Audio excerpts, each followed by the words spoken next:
안녕하세요. 엄마가 읽어줄게입니다. 오늘 소개할 책은 그냥 하지 말라입니다.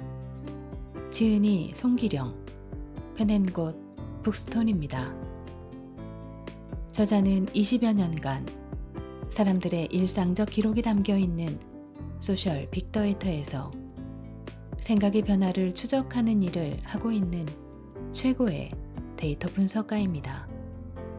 다음 소프트 최고 전략 책임자를 역임했고 현재 서울대학교 컴퓨터학과 겸임교수, 한국 BI 데이터 마이닝 학회이사, 바이브 컴퍼니 부사장으로 활동하고 있습니다. 이 책은 데이터를 분석하며 보았던 과거의 모습과 현재의 변화, 이를 통해 그려지는 미래의 모습이 담겨 있습니다. 과학과 기술의 발달로 변화의 속도에 발을 맞추기도 벅찰 때가 있습니다. 앞으로의 시대는 생각 없는 근면이 아닌 궁리하는 성실함이 필요하다고 말합니다. 그냥 하지 말고 생각을 하면서 내 삶의 방향을 다시 생각해 보라고 얘기합니다. 앞으로 다가올 미래는 학력이나 경력 같은 스펙 대신 자기 업을 좋아하고 좋아하니 잘하게 된 전문가를 선호하게 될 것이라고 하는데요. 내가 하는 일에 대해 다시 한번 생각하는 계기가 된 것 같습니다. 그럼 책 속으로 들어가 보겠습니다. 구독, 좋아요, 알림 설정은 저에게 힘이 됩니다. 이미 본 미래. 사회적 거리두기로 바깥 활동이 어려워지니 자기계발 외에도 많은 것들이 집으로 들어왔습니다. 일례로 홈카페가 떴습니다. 커피는 매일 마셔야겠는데 카페 가기는 조심스러우니 이참에 집에 커피 머신 같은 것들을 본격적으로 구비하고 카라멜 라떼 같은 고퀄리티의 음료를 만들어 마시는 문화가 뜨고 있는 것입니다. 이 또한 새삼스러운 모습은 아닙니다. 벌써 몇 년째 홈카페 차리는 분들이 늘었거든요. 이런 모습을 보고 있노라면 우리 삶의 질이 올라가고 있다는 걸 새삼 느낍니다. 그뿐 아니라 우리 삶에서 취향과 애호라는 것이 무척 소중해지고 있다는 것도 실감하게 됩니다. 우리나라에서 아메리카노라는 단어가 보편적으로 쓰인 게 언제인지 아십니까? 2013년입니다. 생각보다 오래되지 않았죠. 설탕과 크림을 넣지 않은 쓴 커피로 2008년 즈음 처음 언급되기 시작한 이래 아메리카노는 주로 젊은 여성들이 즐기는 음료에서 중년 남성들도 습관처럼 마시는 식구탱 음료가 되었고 이제는 더 나이 드신 어르신들도 아메리카노를 마십니다. 2021년 현재 한국의 카페가 9만 개 있다고 합니다. 커피 시장 부동의 1등 스타벅스가 한국에 1,500개가 넘는 매장을 운영하며 2조 이상의 연매출을 올리고 있는데 전체 카페 숫자를 본다면 아직 뻗어나갈 여지는 충분해 보입니다. 이는 단순히 커피의 흥망성쇠가 아니라 우리 사회의 문화에 대한 수용성으로 해석해 볼 가치가 있습니다. 전작 상상하지 말라에서 커피의 시간대별 맥락에 대해 말씀드린 적 있습니다. 아침 9시의 커피는 잠을 깨우는 각성의 커피, 오후 1시의 커피는 사회 일원으로 잘 버티고 있음을 확인하는 위안의 커피, 오후 4시의 커피는 회사 생활의 고단함을 달래는 해우소의 커피였습니다.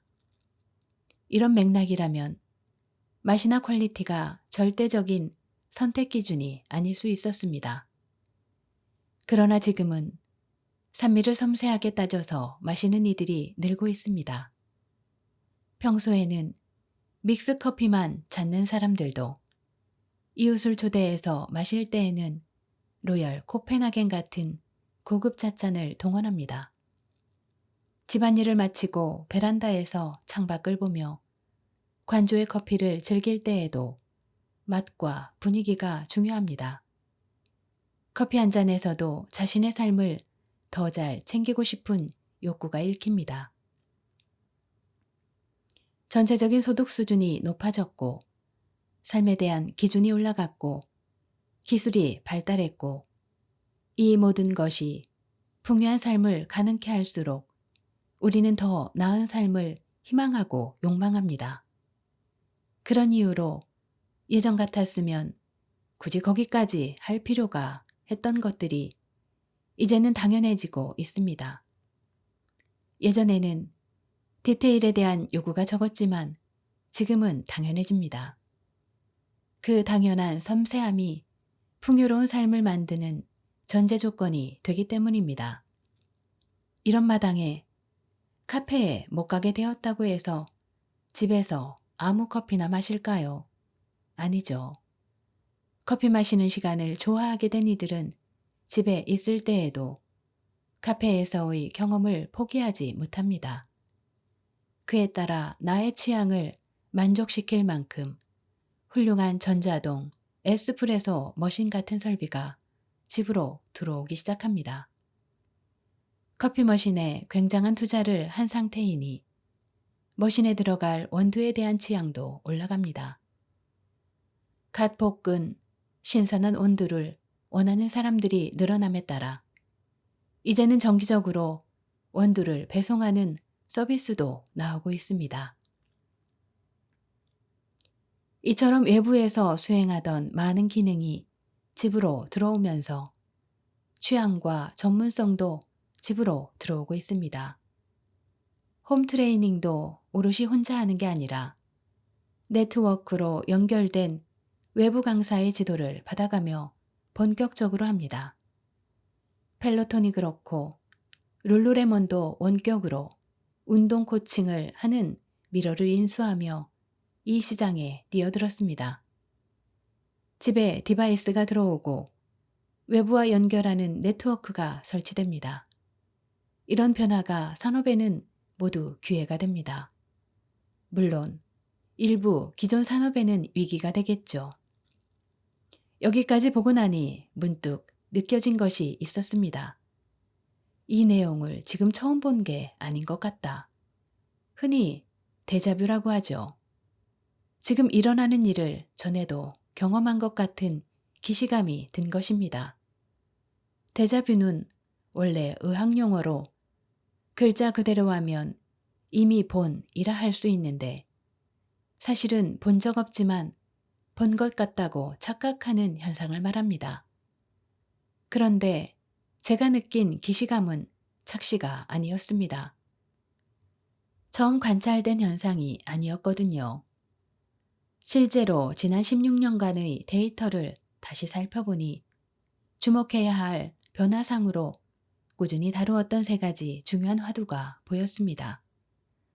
과거에도 있었고 지금은 코로나로 속도가 더 빨라졌고 앞으로 더 강화될 변화입니다. 말하자면 변화의 상수입니다. 지금부터 이 세 가지를 살펴보겠습니다. 변화의 상수 1. 분화하는 사회. 첫 번째 키워드는 앞에서도 말씀드린 혼자입니다. 흔히 한국 사람들은 밥심으로 산다고 하죠. 우리나라 사람들은 만났을 때 밥 먹었느냐고 인사처럼 묻습니다. 그만큼 밥이 중요한 문화예요. 과거 문헌을 봤더니 과연 한국 사람들이 끼니에 먹는 밥의 양이 엄청나더군요. 예전에는 고기를 먹기가 어려워 단백질을 통곡물에서 섭취했기에 밥을 많이 먹어야 했습니다. 구한말 선교사들의 자료에 따르면 조선 사람들은 한 끼에 현대인의 5그릇 정도에 해당하는 밥을 먹었다고 합니다. 이제는 다양한 음식에서 영양소를 섭취하므로 밥을 많이 먹을 필요가 없습니다. 무엇보다 대사량이 줄기도 했고요. 근육을 쓰는 노동이 줄어서 열량이 많이 필요하지 않습니다. 그러다 보니 밥 공기가 계속 작아지고 있습니다. 이 흥미로운 정보를 보면서 우리 삶이 바뀌고 있다는 걸 이해할 수 있습니다. 이는 100여 년에 걸쳐 일어난 변화입니다. 그런데 최근 몇 년 사이에 바뀐 것도 적지 않습니다. 2010년에 나온 한 월간지 기사에 이런 내용이 있습니다. 혼자 먹고 혼자 놀고 혼자 술 마시고 혼자 여행 가고 이런 사람들이 앞으로 늘어날 것 같다면서 신촌의 어느 식당 사진을 보여주었습니다. 독서실처럼 칸막이가 있는 식당에서 혼자 밥 먹는 사람들의 모습과 함께 이것이 참 신기하다고 한 것이죠. 그때만 하더라도 식당의 기본 식단 구성은 4인상이었습니다. 한국의 식사가 반찬을 나누는 구조로 돼 있어서 식당은 4명이 와야 이문이 많이 남으니 식당 종업원이 몇 분이세요? 라고 물으면 혼자 왔다고 말하기가 괜히 미안했습니다. 지금은 어떤가요? 혼자 밥 먹는 게 일상화돼 이제는 혼자 식사하는 사람의 시선을 보호해주는 칸막이도 없어졌습니다. 더 이상 혼자 밥 먹는 것이 부끄러운 일이 아니라는 얘기죠. 이게 불과 10년밖에 안 된 일입니다. 10년 만에 우리 사회는 1인 사회로 빠르게 분화하고 있었습니다. 데이터로도 확인해 볼 수 있습니다. 혼밥이라는 말이 의미 있는 규모로 나오기 시작한 게 2013년입니다. 그러다 2018년이 되자 혼자 공연 보고, 혼자 영화 보고, 혼자 카페 가고, 혼자 술 마시는 각종 혼땡이 39가지로 늘었고 2020년에는 65개가 되었습니다. 이제 혼자 무언가 하는 게 더 이상 낯설지 않은 사회로 바뀌었음을 확인할 수 있죠. 매일매일 부지불식간에 일어나는 변화를 느끼기는 어렵지만 5년만 돌아보아도 정말 많이 바뀌었음을 확실히 알게 됩니다. 지난 10년간 한국 사회는 혼자서 무언가를 잘 꾸려가는 사회로 분화되고 있었던 것입니다. 이런 변화를 이해하고 나면 나 또한 혼자 잘 지낼 수 있도록 독립성과 유연성을 갖추고자 노력해야 한다는 것을 충분히 유추할 수 있겠죠. 나아가 이 흐름이 계속된다면 1인 사회로의 분화를 넘어 가족의 해체까지 갈 수도 있겠다는 생각이 듭니다. 과거에는 사람 구실이라는 게 결국 누군가의 엄마, 아빠, 아들, 딸이라는 관계 역할을 하는 것에서 출발했는데 그게 희미해지는 겁니다. 전통적으로 가족은 재화를 조달하고 가사 노동을 하고 유대를 강화하는 등 가정이 유지되는 데 필요한 각종 역할과 책임을 서로 나누고 서로에게 의지했는데 그런 기능이 하나둘 외주화되며 축소되고 있습니다. 딜리버리 서비스를 비롯해 각종 가사노동이나 행정업무 아웃소싱 서비스가 성업 중이고 반려산업도 가파르게 올라가고 있습니다. 어쩌면 이미 가족의 의미가 희미해졌기 때문에 이런 산업이 뜨는 것일 수도 있겠고요. 좋든 싫든 가족이 내 삶의 안전판이자 나를 지지해주는 존재였다면 가족의 기능이 외주화되고 관계는 단속적으로 변하면서 가족이 차지하던 절대적인 의미가 축소될 수 있다는 이야기입니다. 과거에 결혼하지 않거나 아이 낳지 않는 이유는 그 행위가 너무 힘들기 때문이었는데 이제는 딱히 그럴 필요를 느끼지 못해 비혼과 비출산을 택하는 사람들이 실제로 늘어나고 있습니다. 혼자 사는 사회로 예전부터 변화하고 있었다면 10에서 20년 후의 모습도 예상해 볼 수 있겠죠. 지금이야 혼자 살더라도 부모님이 편찮으시면 병원에 모시고 가며 자식된 도리를 하려고 애쓰는데 혼자 사는 사람이 노년이 되면 누가 그런 역할을 해줄까요? 우리 사회의 취약한 사회보장을 보완했던 게 강력한 효도 시스템이어서 자손이 없으면 노년의 삶이 어려워지기 십상이었습니다. 아파도 병원에 가기 힘들고 등록하고 문진하는 것도 쉽지 않습니다. 자손 없이도 건강하고 인간다운 노년을 보내려면 사회나 개인이나 효도에 대한 강박을 없애고 독립된 개체로 살 수 있도록 준비하고 지원해야 합니다. 사회보장 시스템이 그만큼 발달해야 하는데 쉽지는 않아 보이고 각자 도생으로 가기 십상인데 이 또한 만만찮은 과업입니다. 효도 시스템을 외주화할 만큼 엄청난 부를 쌓든지 아니면 독자적으로 살아갈 수 있는 체력과 정신력을 키워야겠죠. 이 점을 먼저 깨닫고 꾸준히 독서하고 운동하는 생활 습관을 가진 어르신들처럼 말입니다. 자신의 생산성과 사회적 기능을 유지하기 위한 일상의 혁신을 계속 해 나가야 합니다. 기술과 세상이 바뀌는 속도에 뒤처지지 않도록 스스로 업데이트를 게을리하지 말아야 한다는 뜻입니다. 변화의 상수 2. 장수하는 인간. 두 번째 키워드는 앞의 이야기와도 연결됩니다. 바로 장수입니다. 혼자와 더불어 우리 사회의 변화에서 가장 중요한 키워드를 뽑으라면 장수를 빼놓을 수 없습니다. 오른쪽 사진은 1970년대 환갑잔치 모습입니다. 가운데 줄에 의관정제하고 앉아 계신 저 남자분이 60세라는 거죠. 어떤가요? 꽤 나이 들어 보이지 않습니까? 상대적으로 여러분 주변에 계신 60대 분들은 정말 젊어 보일 것입니다. 불과 50년 만에 한국 사회가 엄청나게 오래 살고 젊게 사는 사회로 바뀌고 있습니다.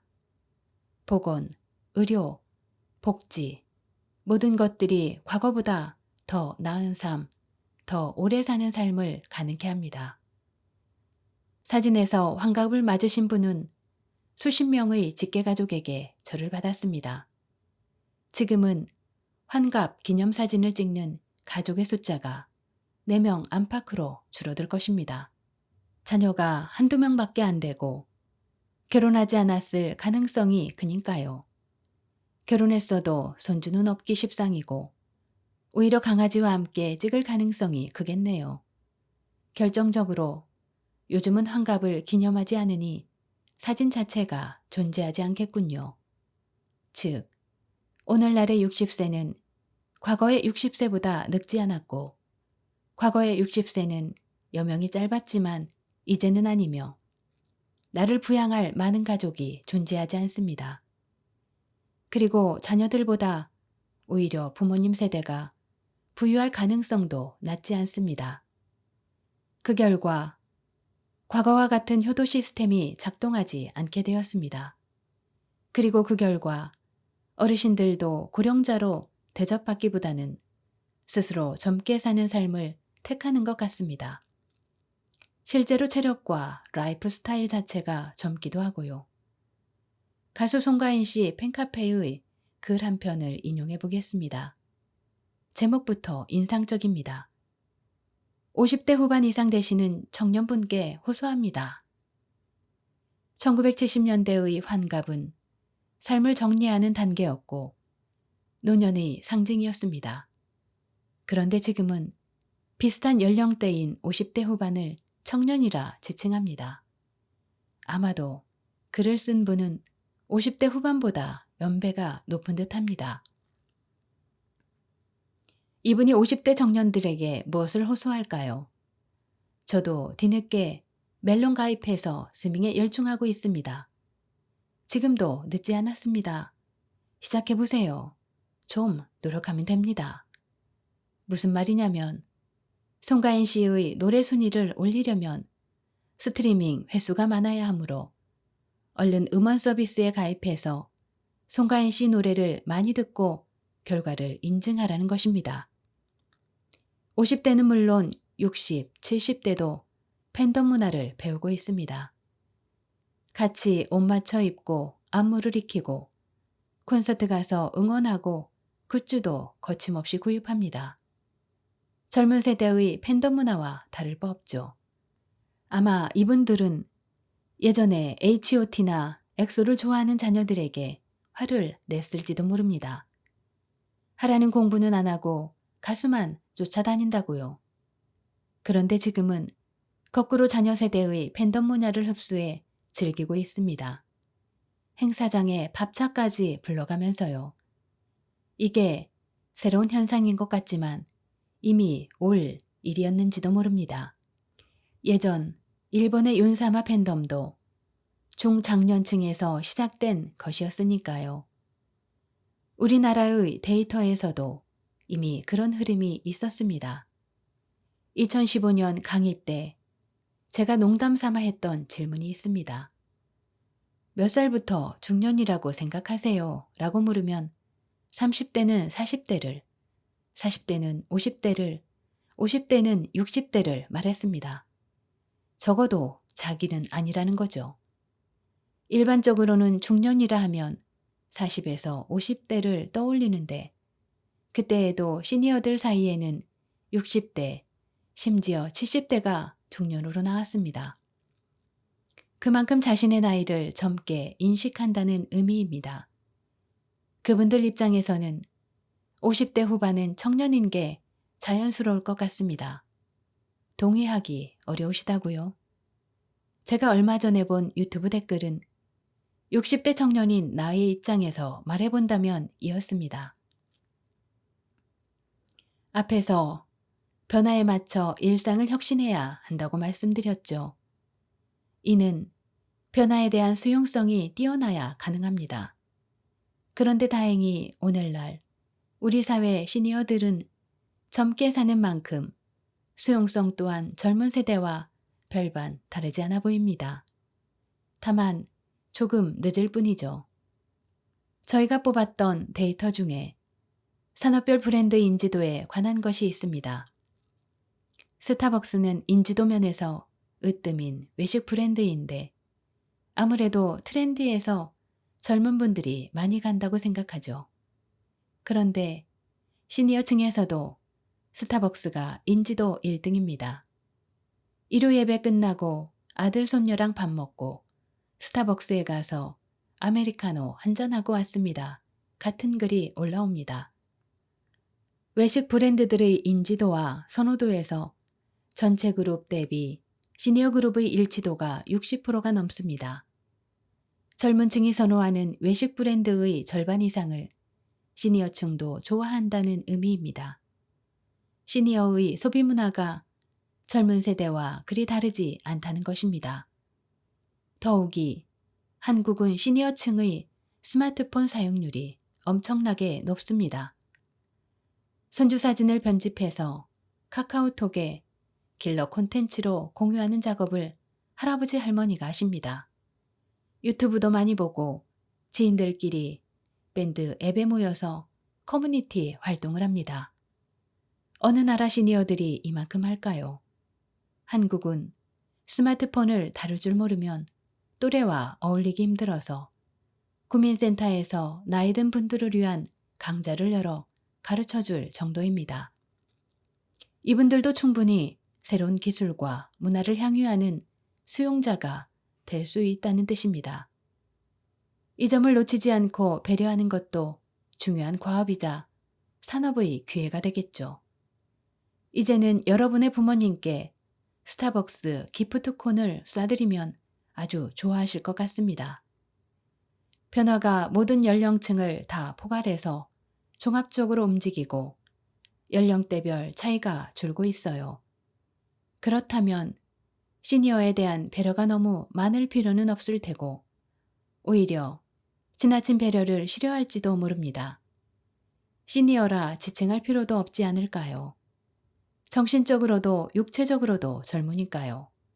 굳이 말한다면 건강에 신경 쓰시는 분 정도면 충분하지 예전처럼 올드, 시니어, 그레이 같은 표현 자체가 적합하지 않다는 거죠.